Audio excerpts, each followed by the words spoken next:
Hello, everyone. This is Melinda Russell with Racing Girls Rock Podcast. And I am so excited today for you to meet my friend Cindy. Cindy is the Chief Marketing Officer at Penske. I'm sorry. We're going to start over, Cindy. Okay. Chief Strategy Officer. I wrote it down, but then I said it wrong. It's kind of an unusual title. It is unusual. I want to know what that means. Some of those out there, but there's not a lot. So I'm going to have you explain what that means when we get going. So, all right, we'll start again. That's the nice thing about editing, right? We'll just forget that ever happened. Yeah. Right. Hello, everyone. This is Melinda Russell with Racing Girls Rock Podcast. And I'm excited today to have as my guest, Cindy. She is the Chief Strategy Officer. Wanted to make sure I got that right, with Penske Entertainment. And I know that Cindy has been involved in motorsports for a while and has an interest in that area, which we all do if you're listening to this podcast. So I'm excited for her to share a little bit about herself, and then we're going to find out how she got involved in motorsports. So Cindy, welcome to the show. Thank you. Pleasure to be here. Thank you. So why don't you start by just letting my listeners know a little bit more about yourself, whatever you're comfortable sharing, where you live, family, that kind of thing. Okay. Well, I live in Indianapolis, Indiana, and I was actually born here, which has a lot to do with my love of racing, since it's the home of the racing capital of the world. Right. But yes, live in Indianapolis with my husband, Gino. And we have two children, a daughter and a son. Our daughter's married and gave us our first grandbaby. It'll be 2 years ago this December. And another one is on the way, due in like 3 weeks. So we couldn't be more excited. And then my son also lives here in Indianapolis and has a longtime girlfriend and a wonderful dog. And we really, really enjoy getting to spend time with the kids whenever we can. It's nice that they're close by. We had a conversation. I was telling you that I have grandkids in California and Arizona and Texas and Michigan. And having them close by is a blessing. Oh, it's wonderful. Yeah. For sure. And I guess further a little bit about myself. I was born in Indianapolis, as I mentioned, and moved to Vincennes, Indiana, which is the southern part of the state, when I was 8, and grew up there, and then went to school in Bloomington at Indiana University, and graduated from what's now called the Kelley School, the business school back then, with a degree in accounting. And I got into public accounting for a few years and went back to IU to get my MBA, and then worked for Eli Lilly. And that led to a number of other companies I went to work for. But I think the interesting thing to note about this is I worked for, larger publicly traded companies my whole career until I ended up in motorsports at what was then Holman & Company and now is Penske Entertainment. That's awesome. So, don't you look back at your life and you see that step by step, everything has been for a purpose and it got you to where you are today. Would you agree with that? Totally agree. Totally agree. So I think about, as a young kid, I have 3 sisters, so 4 girls in my family, and we absolutely loved the Indianapolis 500. Of course. And of course, we all had our favorite drivers, and no one else was allowed to like your driver. So my driver was Mario Andretti. Oh, good choice. It was a great choice. So absolutely loved racing. And then interesting, I went to just a few races as a kid. It was a lot of money to go to races, and with 4 kids, that wasn't something we were able to do, but did get to go to practices and things like that. And then when I graduated from college and started in public accounting, interestingly, the Indianapolis Motor Speedway was one of my clients. And of course, one of my most favorite clients. That was so much fun. And I got reconnected out there at that point in time. And then ultimately, I ended up on the board. There's a not-for-profit group in Indianapolis called the 500 Festival. and it really supports and promotes the Indianapolis 500 in the month of May. And so I was on that board for 6 years, and that really, it was so much fun. And there's a lot of events, but a lot of it includes, obviously everything around the race and attending the race and all the activities and so forth. So that was terrific. And then ultimately, I know you'll probably ask how I ended up at the Speedway, and I can tell you that from a background perspective, those were my different touch points with racing over the years. That's awesome that they were your client. I mean, what are the chances, I know, isn't that fun? And the thing, I just so enjoyed it. But I never dreamed I would actually be working there someday. So it was a wonderful turn of events that it all worked out like that. Absolutely. So how did you end up at Penske Entertainment? Yeah, it's very interesting. I was the CFO of a public company called Hillenbrand, and it's in Batesville, Indiana. And if you don't know where that is, it's a good 75 miles southwest of Indianapolis. So, and I was doing a daily commute. So I did it for 6 years, and loved it. I went over there. They had spun off of another company, and they needed a CFO who had public company experience. So that's how I ended up over there. And finally realized that I had done everything I wanted to do there, and that the commute was a little much. Mm-hmm. So as I was looking for things, what my next steps would be, I got a call from Mitch Daniels, who was the governor of Indiana and is now the president of Purdue. And just, anyone who knows him knows he's just an amazing man, amazing leader. And he was looking for a CFO for Purdue. So I talked to him about it, but ultimately decided that wasn't the right career path for me, because it would have been 75 miles each way again, just in a different direction. Right. So that was hard to turn him down, by the way. He's very persuasive. But a few months later, he was on the board of the Indianapolis Motor Speedway. And a few months later, Mark Miles, who is the CEO and president of the Indianapolis Motor Speedway, Holman and Company at the time, now Penske Entertainment, called me and said, I got your name for Mitch. I need a CFO, and he told me I needed to call you. So that was how that happened.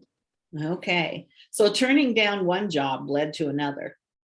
Yeah, and it was funny. It was about a 7-month period after I left Hillenbrand, and I learned a lot about that. That's something, as you start looking at next opportunities, something that you thought you would just love to do, the more you learn about it or think about it, you decide, no, that's not really it. So I thought about a number of things, and with my background in finance and being a CFO, et cetera, there were a lot of opportunities. And never did I dream I would be going to a smaller privately owned company in Indianapolis in motorsports, Right. of all things. My background is, as I said, is larger companies and life sciences and medical devices. I have a lot of experience in those areas. So this was completely different, and family owned company too, which was a new thing for me, but best decision I ever made. Well, that's a good thing to obviously look back and say, I did do the right thing, because don't we always, when we're faced with those decisions, the thing that's worse is I don't want to make the wrong decision. Yeah. And so you have to really, look at everything, make a list of good, make a list of bad, all those kinds of things. And then you landed exactly where probably God wanted you to be. And so that's amazing. I love that. Yeah, it is. It's a place where I get up every single day, and I just can't wait to get in the office. I mean, it's just love the people there. We really are a family, in many senses of the word. It's people that you absolutely love and respect, and people are so supportive, and it's fun. Let's face it, motorsports is fun. So we we just have a good time. It's a great place to be. Yeah, to me, there's no better industry than motorsports to be in. And I feel like you do. Every day I get up and I think, who am I going to meet today? Who am I going to talk to today? What new contacts am I going to find that I can reach out to? And tell their stories or have them on the podcast or write about them in the magazine. And every day, I mean, I can meet more people in a day than I have time, is Yeah. really what happens. And so, but I just love it. And they're from 6-year-old girls to 85-year-old women and everything in between. And it's so fun, so diverse. And I'm just so blessed to be able to do what I do. So I can tell you really love it. I do. I really do love it. So Penske Entertainment is just one piece of the Penske group. So tell me, what is Penske Entertainment? What part of the company, what do you guys do? What are you in charge of? Yeah, so I'll talk just a little bit about Penske Corporation, and then I'll tell you about Penske Entertainment. So Penske Corporation is Roger Penske's holding company. And he has really 4 main businesses. One is the Penske Automotive Group. So the dealerships that you see, really, they're global. They're around the world. And that is a publicly traded company. And then he has Penske Truck Leasing. Mm-hmm. And many of us see the trucks on the road, that people rent instead of the U-Hauls. You see Penske everywhere now. That's really a very small piece of his truck leasing business. It's really a logistics business. But that's Penske Truck Leasing. And then he has his race teams, Penske Racing. Mm-hmm. And they race in NASCAR, of course, IndyCar, and Australia. And then the 4th business, which he acquired in January of 2020, is us, which was the old Holman and Company and is now called Penske Entertainment. And underneath Penske Entertainment are 3 key areas. One is the Indianapolis Motor Speedway. The other is the IndyCar Racing League. And then the third is the Indianapolis Motor Speedway Production Company, IMS Productions. And they do all the broadcasts for our races. Okay. Wow. That's a lot to take in, for sure. Yeah, it is. So, yeah. So interestingly, before Roger bought it, when I came to Holman and Company, we had a lot more pieces to the puzzle. At that point in time, Holman and Company owned a lot of real estate that it had been a family-owned company from 1850 on. So you can imagine what one can accumulate in that amount of time. Yes. And then Tony Holman had bought the track. They started out as a wholesale grocery business and diversified into baking powder at the end of the 1800s. I mean, it's fascinating to read about baking powder and the baking powder wars and all the things that went on. So I won't get into that here, but it is very interesting. They did that and then ultimately bought the Motor Speedway in 1945. And they bought it because the track, it was after World War I or World War II, the track was completely dilapidated. It needed a lot of TLC. Tony Holman knew nothing about motorsports or racing or running a racetrack, but he was a wonderful man and certainly had the financial wherewithal to take over. And so he bought it and he just rebuilt it into, what we all now know today. He literally saved it. It was going to go into a housing development, was really where it was headed, unless somebody took it over, and he did. And so we're grateful to him. And then he owned it for 75 years till we sold it. But when I came in, they also had the Clabber Girl baking powder I talked about, all this real estate and some other things. And so over time, I started in 2014 and we began to sell a lot of that real estate because it was non-core and it was costing us money rather than, we could put that money, the shareholders could put that money to better use. So we did that and then sold Clabber Girl. And then we were left with the racing business that we ultimately sold to Roger. Okay. So you were working for the company that owned the Speedway, and then Roger Penske bought the Speedway, and then so he bought the company. So in other words, you transferred to Penske because you were working for that company. Is that what I understand? Yeah. Yep. Okay. And so when he never does anything little or small. No. Always big, no. Big and bold and wonderful.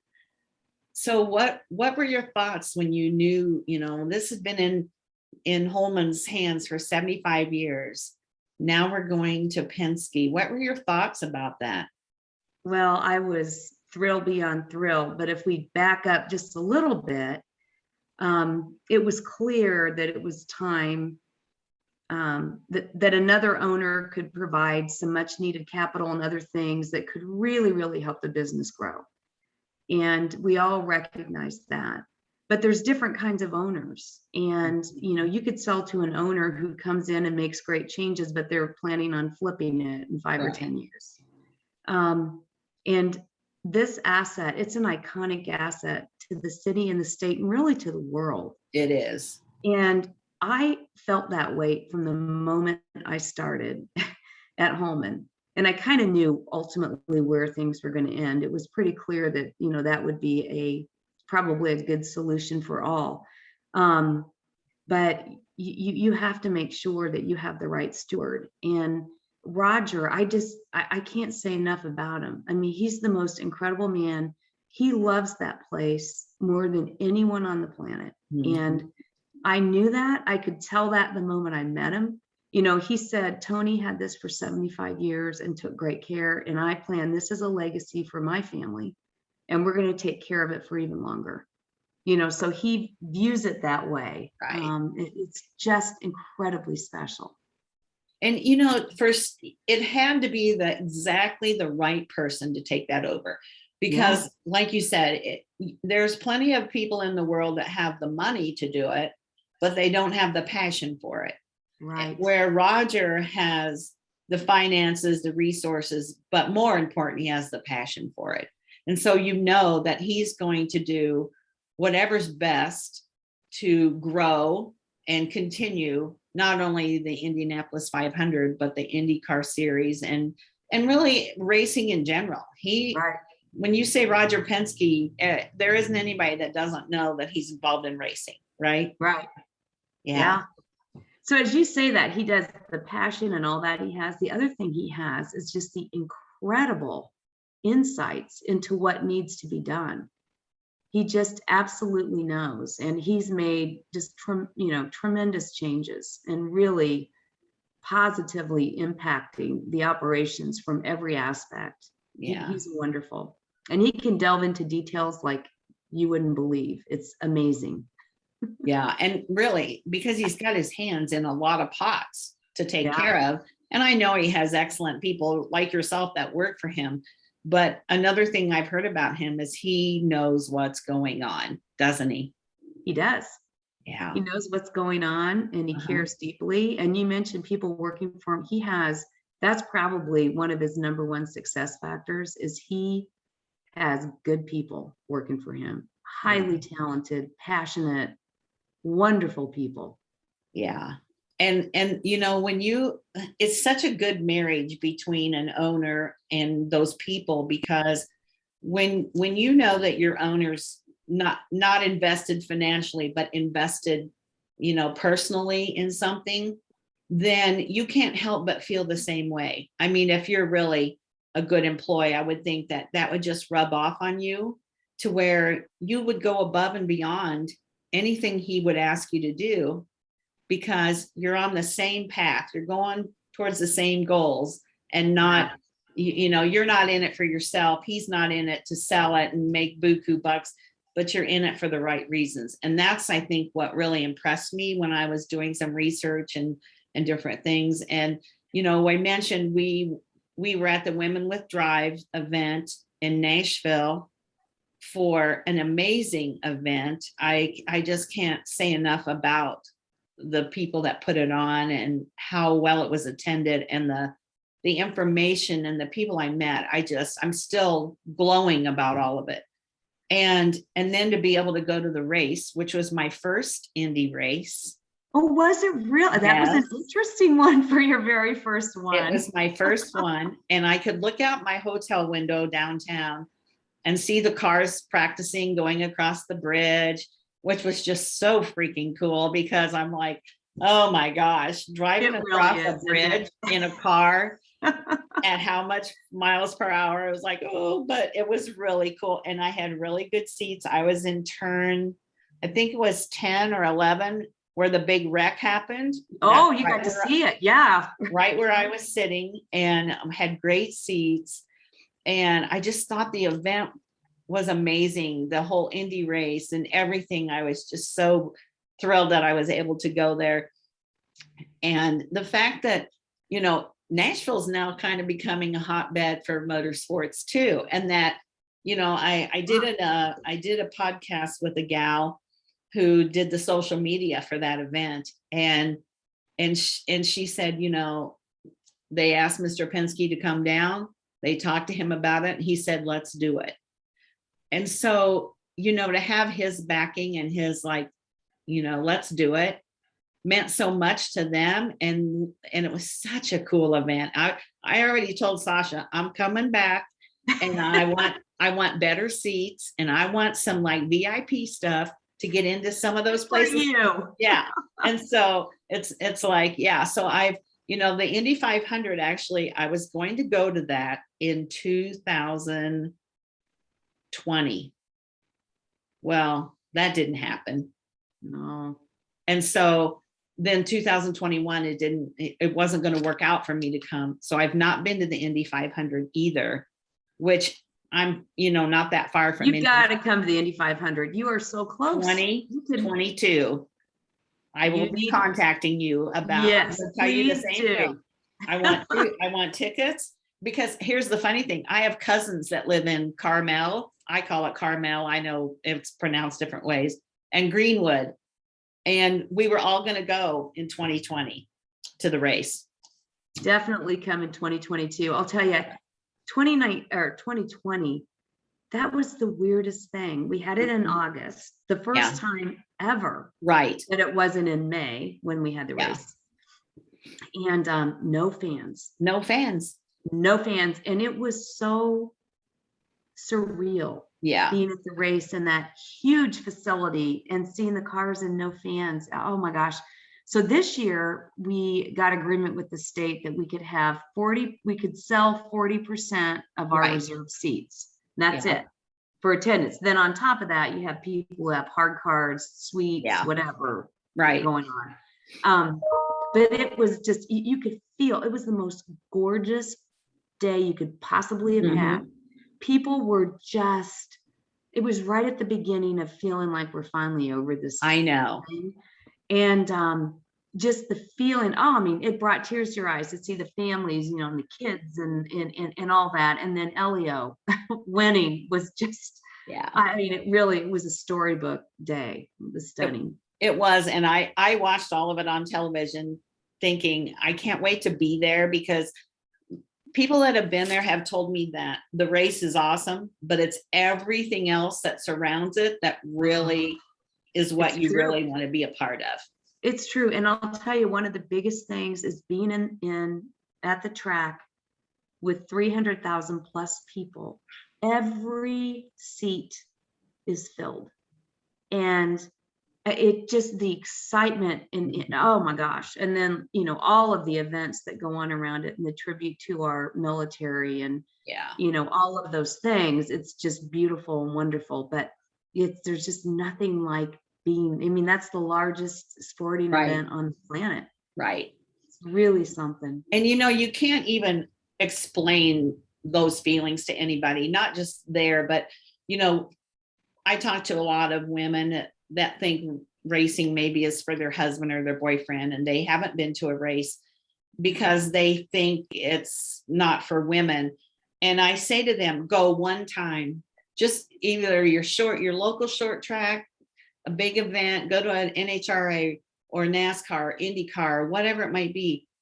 Just go one time, because the smells, the sounds, the atmosphere, the people that you meet, you cannot bottle that and share it with somebody unless they experience it. And I cannot imagine being in a crowd with 300,000 people and they start that race. The drivers, they'll tell you that it's just, they can't even describe how it feels to them. It's just, it kind of carries them all year until the next season. They know they get to do it again. Yeah. Oh, I'm sure, because it's just, like you said, it's the largest sporting event in the world. And Uh-huh. it's right in our backyard. It's literally in your backyard, and it's Yeah. only 4 hours from me. So Yes. yeah, 2022, I have that on my calendar already. I'm working on my I am 2022 so calendar. glad to hear that. Bring Yeah. lots of friends. Oh yeah. Well, my cousins I know are going to want to be there, so we'll figure that out. But so fun.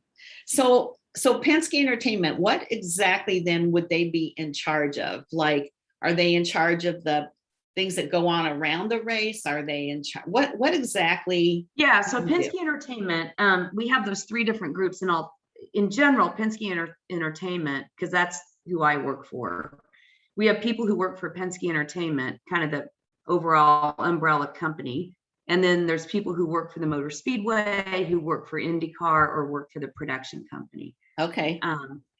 And so the people that work for Penske Entertainment are what you would think. It's the people who are kind of overseeing the three different companies, or doing functions that support the three different companies, whether it be, HR or something along those lines. Okay. And then Mark Miles oversees Yeah. all of them. And we haven't had a chance to talk a lot about him yet, but he is absolutely amazing.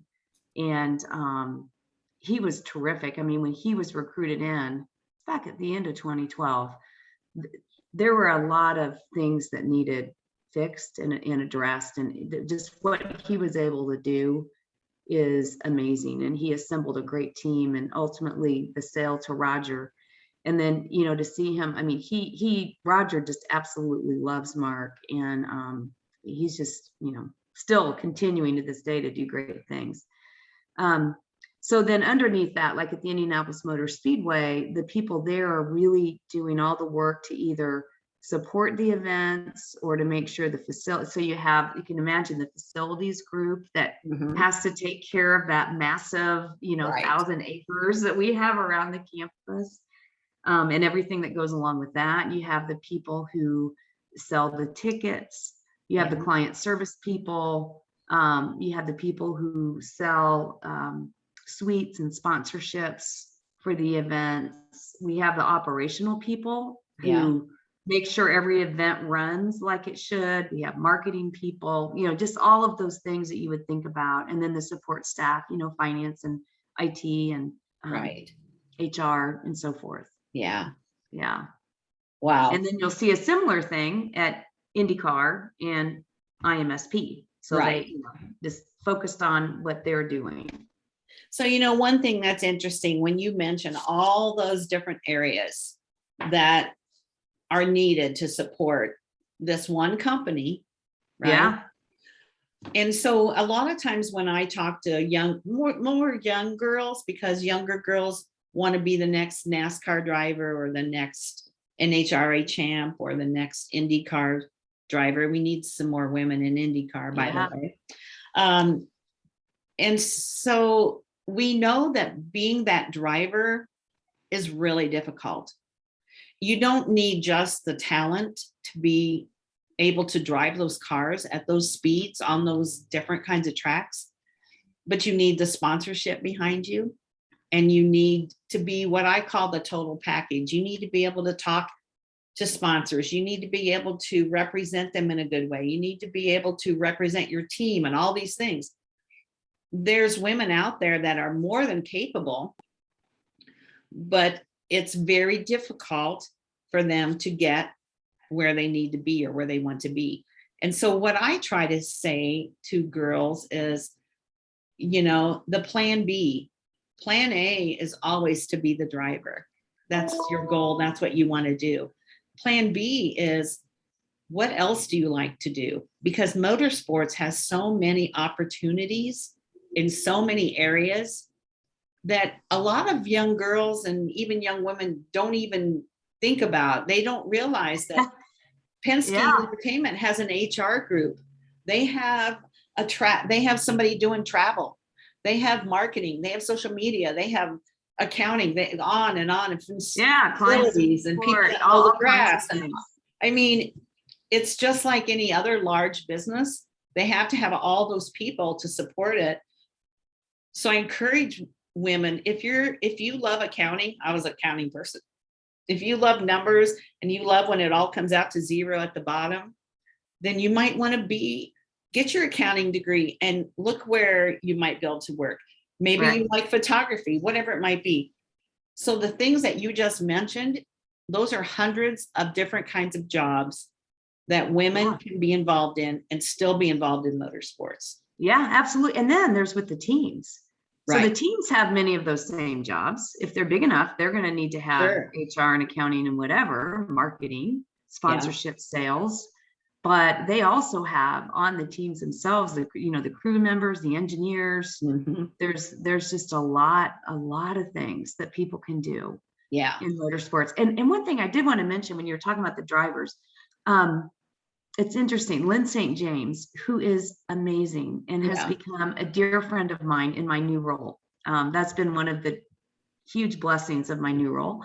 But she points out that motorsports is one of the few sports, or maybe it's the only sport, where women can compete head to head with men. Correct. And you don't. It's the same. It's not like in basketball where you're not tall or strong or whatever it is. They really can compete, and that is so exciting. Yeah. So Absolutely.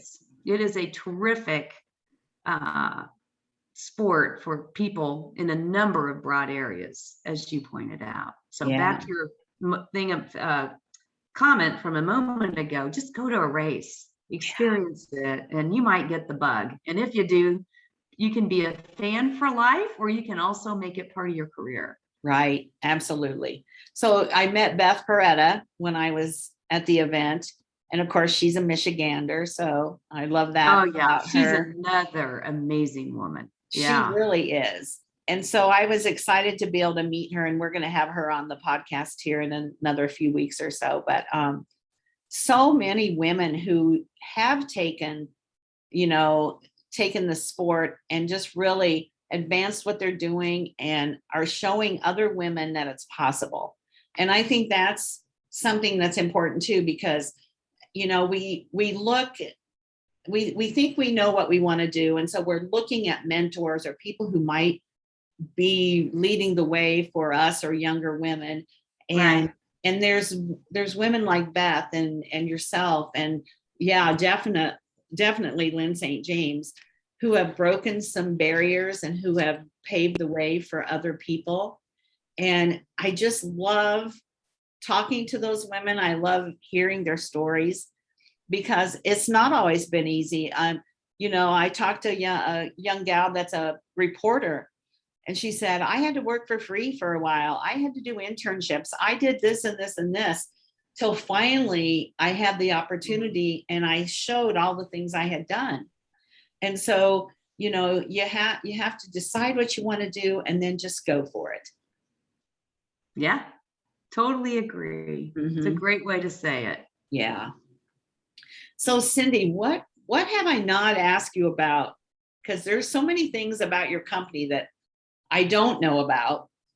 So I may not be asking all the right questions, but what are some things that I haven't asked you about that you'd like to share, either about what you do or Penske Entertainment, or do you have any exciting announcements to make, something fun that's coming up? You know what I would like to share, because I think this is really important. Sure. Roger bought the company in January of 2020. And I didn't say earlier, my original role, I was Chief Administrative Officer and Chief Financial Officer for Holman and Company. And so I had HR, IT, accounting, finance, I had real estate, and oversaw some companies. So that was, kind of what I did. It was a mismatch of stuff. But anyway, one of my roles being CFO. So he buys the company in January, and in March, COVID hit. And you can imagine, we talked about, we didn't have the race that year. It was in August, with no fans. And I just can't describe strongly enough what a financial hit that was. It was I can't even imagine. Unbelievably significant financial hit. So in the summer, and Roger, he was always so calm and, working through things. But anyway, he came in and said, I really need you to put together cash flow for this year. For a while, we couldn't even do it because we didn't know what was happening. you know, you Right. could guess. We had A, B, C, D, E, F, G, whatever Right. scenarios. So now we kind of had a sense, and I put the cash flow for 2020 and 2021 together, and it was, you know, it was ugly. He came in and shut the door of my office. It was just the two of us. And I said, well, you know, here it is, and walked through it. And he looked at it quiet for a minute. He said, well, it is what it is. He says, what matters is the long term. We're going to get through this. And that was it. And anyway, so that's amazing. So to sort of follow on to that, what did he do in the face of COVID? He invested like 15 million. He's invested over $20 million in the Motor Speedway, just in improvements around the facility. It looks fantastic. I mean, from what he did, you know, at Gate 1 and Georgetown Road, and the flags everywhere. And I mean, I just could go on and on and on. The lawn looks like Augusta. It's unbelievable. We just announced that we extended our agreement with NBC to broadcast the series. Right. We also recently announced that NTT signed on, you know, additional years as the title sponsor for IndyCar. We announced the Race for Equality and Change. And so Roger is investing in increasing diversity in IndyCar. We've gotten a number of new sponsors who are supporting us. We did the race in Nashville for the first time. You know, there are just so many positive things that he's done. And I think it's important to understand, you know, a lot of people would have said, I just lost my shirt. Do you think I'm going to invest? And he's investing for the future. And it's just a beautiful thing. Well, and the thing about him, he's been in business long enough to know that there are peaks and valleys. And so for someone with his kind of passion and his business sense, he knows that COVID's not going to be here forever. It's not going to shut us down forever. So in 2020, when he was looking at those horrible numbers, he also knew that that was the valley, and that it's going to peak again, because it always does. And I can't even imagine what those numbers were, because you couldn't sell tickets or beer or food or parking or hotels. And I mean, I can't even imagine. And yet to be able to just say, it is what it is. We're going to move forward and we're going to make it bigger and better. And look what he's done. And now, you know, in 2022, we're hoping that 300,000 people will be able to come to the race, and hopefully we get our hard cards back, because they've been stingy all across all venues about that. That's the worst thing. I've just missed my hard card so bad. I can understand. Those are, yeah.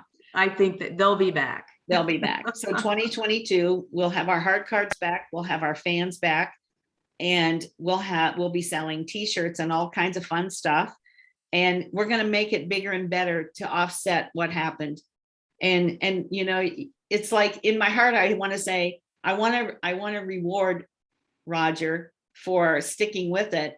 And so I'm going to buy whatever I can to do my part. You know what I mean? Because it's like, he stuck with it. Now I want to be supportive of him.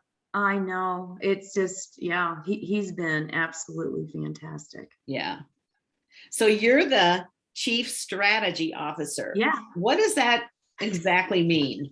What do you do? Well, the background on it is I have worked really long hours my whole career. And when I say it, I mean, I'm talking pretty much, you know, I get into work at 7, I'd leave at 7, and I'd work part of the day on Saturday and Sunday. And then sometimes in the evenings, you know, you get phone calls. So I'm talking a lot of hours, and I did it because I loved it. I mean, I've done that my whole career, but I was ready to not work so much. And so I was talking to Roger and Mark about it. And I said, you know, really, I think everything's, you know, now I knew what my key role and goal was when I started. And so now we had sold all the rest of the businesses and sold that business to Roger, and everything was in a good place. And I have my little grandbaby that I could barely see because I was working so many hours. And I just said, I think I'm ready to move on. And 3 or 4 months in, back and forth, Roger said, well, you know what? Why don't you stay in a part-time role so you have your flexibility, and you'll be chief strategy officer, and we'll figure out projects, etc. So the first part of it, I really spent transitioning, and I have to be honest, he was a very smart man. It took a lot longer to transition. I had a lot of different areas, and it didn't go all to one person. It went to different people. So that was, once again, shows his brilliance. But so getting that done, and then, working on special projects that come up. And my favorite project that I work on is Women in Motorsports. And that's how I was a liaison to Lynn St. James. I'm on the Inclusivity and Diversity Council for ACUS. That's how I got involved with Cindy Sisson and the Women with Drive. Yeah. So all of those things, and that's been absolutely terrific. Yeah. Yeah. And what a wonderful, as far as I'm concerned, a wonderful project to be involved in, because that's what I'm trying to do. I'm trying to show women that motorsports is for them as well. And that's what you're doing. And so I just see, in the event that we went to, and just different things, I just see the future for women in motorsports to be so much bigger and better for the women. For a while, when I first started in 2017, even, you would hear stories about, girls getting wrecked on the track. In fact, my granddaughter's race, and my one granddaughter ran into the wall because she was leading. She was in third place, and a 50-some-year-old man was in fourth place, and he didn't like that she was beating him, and she was 13 years old, and he literally ran her into the wall of the track. And so, okay, that's not good. I saw and heard stories like that from women and girls, because the men weren't quite ready for that. Some of them, most of them were okay with it. It only took one. But I've seen such a change over the last even couple of years, even with COVID in there. Yeah. The women are just another race car driver. They're just accepted more and more and more. And that, I talk to girls all the time and interview them, and they say, I really haven't had any issues. And the one girl said to me, oh, the women that I race with are way worse than the men. And so it was like, interesting. So I feel so hopeful, and so, I don't know what the word is for the future of women in motorsports. I do too. I think the change, you really feel it right now. I think you really do. We've got a lot of positives all moving in the right direction. We really do. It's exciting. It is exciting. It really is very exciting. So what's your hope and dreams for women in motorsports? I would say my biggest hope and dream is that more women do discover motorsports and get into it, and that we see not only women drivers, but, as you described earlier, women in every aspect of motorsports. Yeah, I agree. Well, Cindy, I appreciate your time. I know you're a very busy gal, and you have other things going on today, which I appreciate that you carved out some time for me. And I will definitely stay in touch, and I will see you for sure at the Indy 500 in 2022, if not before. Perfect. Thank you so much for having me today, Melinda. It was my pleasure. Thank you. All right. Bye-bye. That was awesome. Thank you.